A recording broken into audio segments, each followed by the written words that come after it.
السلام علیکم ورحمۃ اللہ وبرکاتہ۔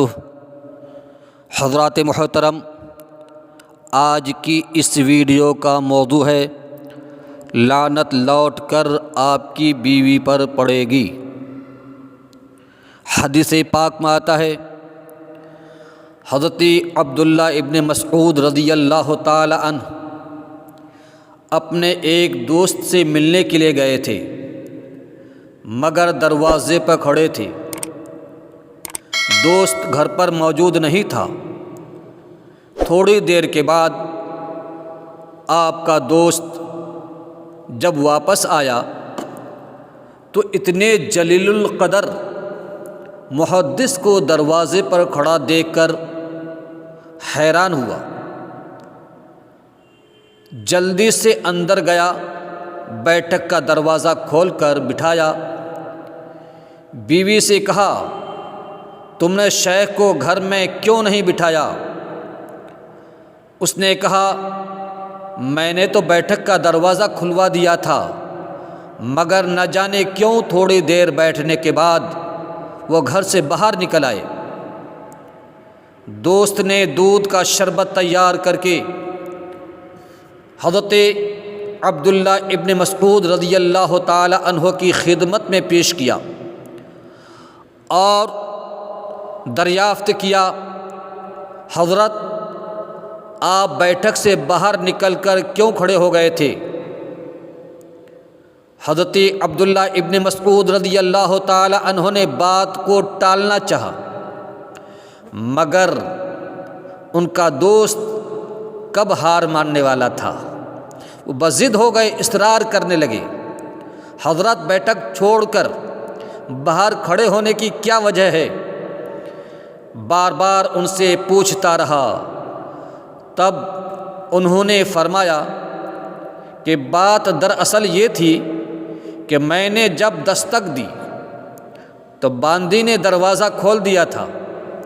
میں نے اس سے کہا کہ ذرا پانی لاؤ، مجھے پیاس لگی ہے۔ باندی پانی لینے کے لیے گئی تو آپ کی بیوی نے شاید پڑوس سے دودھ منگوایا۔ باندی دودھ لینے گئی، آنے میں ذرا دیر ہو گئی۔ میں سن رہا تھا، دیر کرنے کی بنا پر آپ کی اہلیہ نے باندی پر لعنت بھیجی۔ آنے میں دیر ہو گئی، جس کی وجہ سے آپ کی اہلیہ نے باندی پر لعنت بھیجی۔ مجھے فوراً پیارے آقا صلی اللہ تعالی علیہ وسلم کی وہ حدیث یاد آ گئی جس میں پیارے نبی صلی اللہ تعالی علیہ وسلم نے ارشاد فرمایا تھا کہ جو شخص کسی شخص پر لعنت بھیجتا ہے، جو شخص کسی شخص پر لعنت بھیجتا ہے، جیسا کہ آج کل لعن طعن کرنا لوگوں کی عادت بن گئی ہے، پیارے نبی نے ارشاد فرمایا کہ جو شخص کسی شخص پر لعنت بھیجتا ہے، اگر واقعتاً وہ اس لعنت کے لائق ہو تو اس پر لعنت پڑتی ہے، اور اگر جس پر لعنت بھیجی گئی وہ اس لعنت کے لائق نہیں ہے تو لعنت لوٹ کر لعنت بھیجنے والے پر پڑ جاتی ہے۔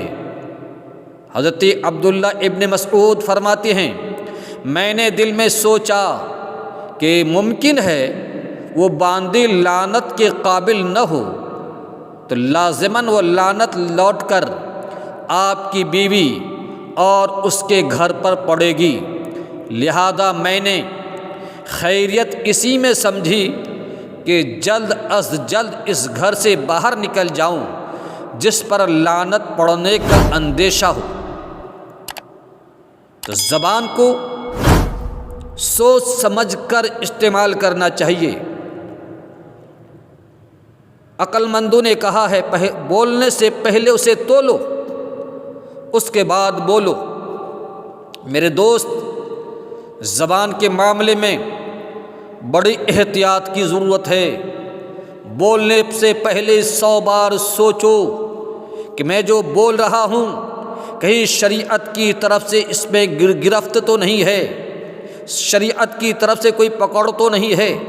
جیسا کہ حدیث پاک میں آتا ہے، اللہ کے رسول صلی اللہ تعالیٰ علیہ وسلم نے ایک مرتبہ اپنی زبان مبارک کو پکڑ کر فرمایا کہ میرے صحابیوں، جو مجھے اس کی ضمانت دے گا میں اسے جنت کی ضمانت دیتا ہوں۔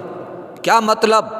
یعنی اس زبان کو ہمیشہ، اس زبان کو استعمال کرنے سے پہلے یہ سوچنا ضروری ہے کہ ہماری زبان کہیں شریعت کے خلاف تو نہیں چل رہی ہے۔ میرے دوست، زبان کے معاملے میں بڑی احتیاط کی ضرورت ہے۔ یہ زبان وہ چیز ہے جو بڑی بڑی عبادتوں کو چند لمحوں میں غارت کر دیتی ہے، چند لمحوں میں بیکار کر دیتی ہے۔